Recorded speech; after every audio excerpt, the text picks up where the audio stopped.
Olá, meus queridos, tudo bem? Desejo que sim, que todos vocês estejam muitíssimo bem. Bem-vindos a mais uma aula de História. Faremos hoje o módulo 54. Como vocês devem ter percebido, os outros módulos, o 52 e o 53, a Thaís fez ou fará com vocês presencialmente. Então, eu fico com os módulos 54 e 56, para que possamos encerrar o conteúdo do primeiro ano do ensino médio. Não da maneira que todos gostaríamos, mas certamente da melhor maneira que pudermos fazer. Então venham comigo, a aula de hoje é muito tranquila, ela trata dos indígenas norte-americanos, tudo bem?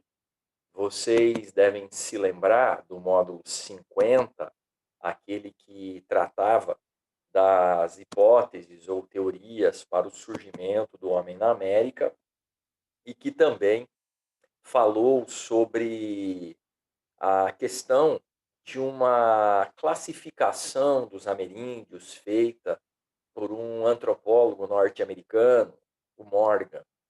E ele dividiu esses povos pré-colombianos em três grupos, os quais ele denominou de selvagens, bárbaros ou civilizados. Os selvagens seriam os indígenas brasileiros, os bárbaros, os indígenas norte-americanos, que nós veremos hoje, e os civilizados maias, astecas e incas. É claro que o padrão comparativo utilizado por ele foi o modelo europeu, o que faz com que a sua ação de classificação seja considerada eurocêntrica. Tudo bem? Eurocêntrica, pois trata o modelo europeu como o modelo ideal. E os povos que tinham uma maior aproximação serão denominados de civilizados. Os que têm um modelo diferente são, como já foi dito, ou bárbaros, no caso dos indígenas norte-americanos, ou selvagens, no caso dos indígenas brasileiros. Vocês verão com a Thaís na próxima aula, tá bom? Bom, aqui eu elenquei alguns nomes de grupos indígenas norte-americanos: os esquimós, os algonquinos, as tribos da costa do Pacífico, as tribos do deserto e os iroqueses, tá bom? O que é que os diferencia principalmente? A localização geográfica. Então, essa classificação feita, ela elenca tais grupos de norte a sul do território norte-americano. No extremo norte viviam os esquimós, numa região de clima polar, como vocês sabem, vivendo basicamente, portanto, da caça e da pesca. Os algonquinos, na região de clima temperado, na taiga canadense, e eles viviam da caça, da pesca e da coleta. As tribos do Pacífico, por se estenderem numa vasta região geográfica, tinham uma economia bem diversificada.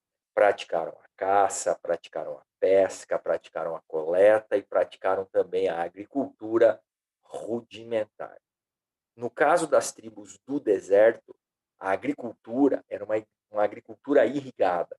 Por conta dos rios que existiam na região desértica, sim, em especial os rios Mississippi, Missouri, o Grande, o Colorado, os que geograficamente estão na região central, principalmente, possibilitavam a abertura de canais de irrigação ou de aproximação das práticas agrícolas próximas desses rios. Além disso, a questão da caça do búfalo, né, a caça bubalina, também estará ali representada pelas práticas econômicas dessas tribos do deserto. Os iroqueses viviam na região próxima da costa leste e também viviam basicamente da caça do búfalo. Tudo bem até aí? Deste modo, meus queridos, o que nós podemos observar é o seguinte: que as regiões geográficas determinavam quais seriam as práticas econômicas, ou seja, as condições climáticas, as condições do relevo, as condições de hidrografia, as condições de latitude, elas é que determinavam quais seriam as práticas econômicas de cada um desses grupos. Por isso que a primeira informação que eu vos coloco aqui é a seguinte, ó. Primeiro, a propriedade da terra e dos demais meios de produção era coletiva. O que significa isso? Que entre essas tribos não havia a propriedade privada, assim como o regime de trabalho coletivo, dividido, de acordo com o sexo e a idade de cada indivíduo. Está aqui, ó. Prevalecia entre os grupos a divisão do trabalho pelo critério do sexo. Viviam da caça, pesca, coleta de plantas, de frutos, claro, e de agricultura rudimentar. Milho, algodão, batata, pimenta, amendoim e feijão são os principais produtos. Nos grupos indígenas, o fato de desconhecerem ou não desenvolverem técnicas para o domínio da natureza fez com que a região, clima e solo, por eles ocupada, acabasse por determinar o tipo de organização e de produção econômica desses povos. Assim como eu lhes disse, eram as características geográficas quem determinavam, né, ou o que determinaria como seria o modo de exploração econômica de cada uma dessas regiões, ok? Sugiro que você depois dê uma lida em cada um desses grupos apresentado para vocês na apostila, a título de complemento de tudo isso que está sendo dito aqui. Outra característica peculiar, interessante, é a questão religiosa, politeísmo. Acreditava em vários deuses, portanto, animismo, quando esses deuses são vinculados às forças da natureza, e uma curiosidade, o totemismo, né, o culto aos totens, ou seja, muitos grupos indígenas se consideravam descendentes de um animal ou planta, que representavam um antepassado comum. Se algum de vocês já assistiu ao filme Irmão Urso, sabe do que eu estou falando. Ali, os totens são representados. É a crença nessa ancestralidade e o vínculo desse ancestral com o animal ou com uma planta que eles cultuarão como uma divindade. A organização social também merece uma análise. Organização social familiar, isto é, o clã constitui a base da organização social entre os indígenas. Então, organização clânica. E uma outra curiosidade é o seguinte: eles eram poligâmicos, a poligamia então predominava, só que tem um detalhe: havia a poliginia e a poliandria. O que é que significa isso? Quando você tem uma sociedade patrilinear, esse pai, essa figura masculina, terá várias esposas. Quando você tem uma sociedade matrilinear, essa mãe terá vários maridos. A única diferença fundamental entre eles é que em uma sociedade de base patrilinear, o poder é transmitido hereditariamente. Então, o primeiro filho desse pai, né, desse patrilíneo, ou seja, o que vai determinar a sua linhagem, né, será o seu sucessor. No caso de uma sociedade matrilinear, não é por hereditariedade, sim por eleição, por escolha. Então, claro que predominavam as famílias patrilineares, cuja figura paterna era a que representava a chefia do grupo, mas é curioso sabermos que nos Estados Unidos atuais, antes de sê-lo, obviamente, na região da América do Norte, havia tribos matrilineares, cuja mulher, a mãe, era a chefe do grupo. Tudo bem? E mais uma vez reforço que esse grupo, né, ele tinha vínculos familiares, o que caracteriza o clã. Tudo bem? Então, basicamente, são essas as informações mais importantes quando tratamos dos indígenas norte-americanos. Segundo Morgan, eles não chegavam ao nível de desenvolvimento visto entre maias, astecas e incas, mas certamente estava um pouco adiante daquilo que ele teve como referência dos indígenas brasileiros, que vocês verão no módulo 55, tá bom? Então, para complementar, eu chamo vocês para que juntos façamos os exercícios dessa aula, tá bom? Então, tá aqui, ó. Comente as características econômicas dos grupos indígenas norte-americanos, tá? Então, o primeiro exercício, ele trata exatamente desse tema, e eu, só para variar, fui lá na outra aula, né? Então, comente as características econômicas dos grupos indígenas norte-americanos. Vou deixar na tela aqui para você printar, ó. Propriedade da terra e dos demais meios de produção era coletiva, assim como o regime de trabalho.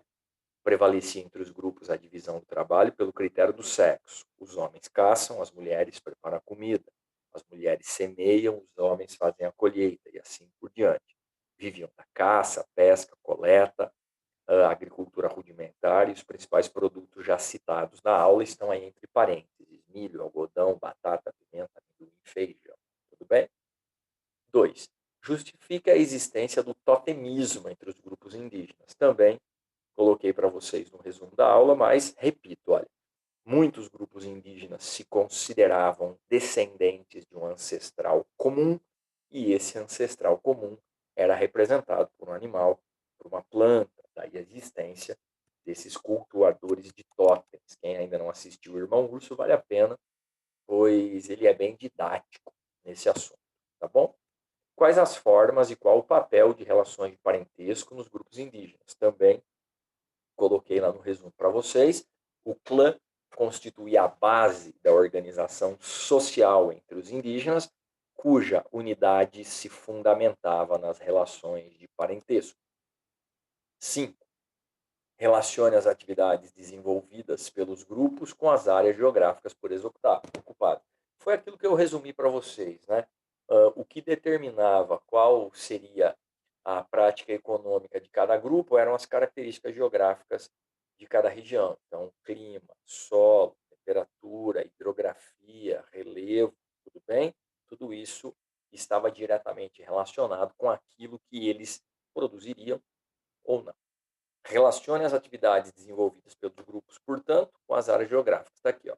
Nos grupos indígenas, o fato de desconhecerem ou não desenvolverem técnicas para o domínio da natureza fez com que a região, clima e solo principalmente, por ele ocupada, acabasse por determinar o tipo de organização e de produção econômica desses povos. Está igualzinho no nosso resumo, certo? 4. Caracterize o grupo esquimó. O esquimó é um dos grupos mais conhecidos, né, pela denominação, e os esquimós localizavam-se na região ártica, Groenlândia e Alasca, viviam da caça e da pesca, tá? Aí você fala, caçavam o quê, Fabiano? Focas, baleias, tá bom? E pescavam especialmente o salmão. Domesticaram o cachorro, tá? O cachorro vindo da Sibéria, o husky siberiano é uma descendência deles, e utilizavam instrumentos de pedra, marfim e osso. Bom, tá aí também para você dar um print. 5. Vamos lá. Eu já fiz antes, né? Desculpa. Então eu fiz a 5 antes da 4, certo? 6. Não vejo nada de bárbaro ou selvagem no que dizem daqueles povos da América. E, na verdade, cada qual considera bárbaro o que não se pratica em sua terra. Tá? O trecho apresentado permite concluir que é um ponto de vista. Isso não significa que o modo de vida dos indígenas os inferiorizava, apenas diferenciava. Quando você diz que o modo deles era menos desenvolvido, quando você diz que o modo de vida deles era inferior, que as suas práticas econômicas não eram tão desenvolvidas, você está sendo tão eurocêntrico quanto Morgan, quando ele fez a sua classificação. Não existem civilizações mais ou menos desenvolvidas. Existem civilizações diferentes. Porque uma vez eu ouvi um questionamento que eu julgo ser interessante e nos faz pensar. Quem foi que disse que é melhor acordarmos às 6 da manhã, trabalharmos exaustivamente até às 18 para chegarmos cansados e dormirmos para que no outro dia possamos repetir a rotina, ao invés de vivermos nadando, coletando, namorando, como faziam os indígenas. É apenas uma provocação. Quem é que disse que um modo de vida é melhor ou pior do que o outro? Eu não estou defendendo nenhum nem outro. Eu estou apenas pedindo para que você reflita, como refletiu certa vez Rita Lee numa canção onde ela dizia mais ou menos assim: se Deus quiser, um dia eu quero ser índio, andar pelado, pintado de verde, num eterno domingo, ser um bicho preguiça, espantar o turista e tomar banho de sol, banho de sol, banho de sol, se Deus quiser. Enfim, então, essa coisa de ser mais ou menos, melhor ou pior, é fruto da comparação feita especialmente pela visão eurocêntrica. O que se deu, como você sabe, foi o confronto e o modelo europeu, esse do trabalho, das igrejas, da exploração, foi o que se manteve. A cruz, o aço e os germes dizimaram as civilizações pré-colombianas. E para cumprir o ritual, meus queridos, eu vos apresento um livro chamado Enterrem Meu Coração na Curva do Rio, que conta a história da dizimação dos indígenas norte-americanos. Eu quero ler só a contracapa para vocês. Ele diz assim: o mais pungente relato da agonia de uma raça. Original, memorável, comovedor, impossível de largar. Enterrem Meu Coração na Curva do Rio é o eloquente e meticuloso relato da destruição sistemática dos índios da América do Norte, lançando mão de várias fontes, como registros oficiais, autobiografias, depoimentos e descrições de primeira mão. O Dee Brown faz grandes chefes e guerreiros das tribos, Dakota, Sioux, os Cheyenne e outras, contarem com suas próprias palavras sobre as batalhas contra os brancos, os massacres e rompimentos de acordos. Todo o processo que na segunda metade do século XIX terminou por desmoralizá-los, derrotá-los e praticamente extingui-los. Publicado originalmente em 1970, esse livro foi traduzido para 17 línguas e vendeu 4 milhões de cópias. Com ele, Dee Brown, um dos maiores especialistas em história norte-americana, mudou para sempre o modo do mundo ver a conquista do Velho Oeste e a história do extermínio dos pele vermelhas. Ou seja, a América do Norte tem um relato sobre a dizimação dos indígenas. As civilizações pré-colombianas também, Paraíso Destruído, do Frei Bartolomé de las Casas, que eu mostrei para vocês quando falamos da colonização espanhola na América, dentre outros livros. E os indígenas brasileiros também têm relatos feitos, claro, pelo colonizador. Onde eu quero chegar, todas as civilizações pré-colombianas, elas foram não só conquistadas, mas dizimadas pelo colonizador. E os poucos que restaram, nós sabemos, nós os desconsideramos como cidadãos ou até mesmo como indivíduos. Basta lermos qualquer notícia de jornal do nosso país hoje que trate da condição do indígena, que nós veremos como é feita essa história. No mais, lembrem-se disso. A cruz, o aço e os germes dizimaram as civilizações pré-colombianas. Espero vocês para a nossa última aula, na próxima semana, o módulo 56. Um beijo, fiquem bem, até a próxima.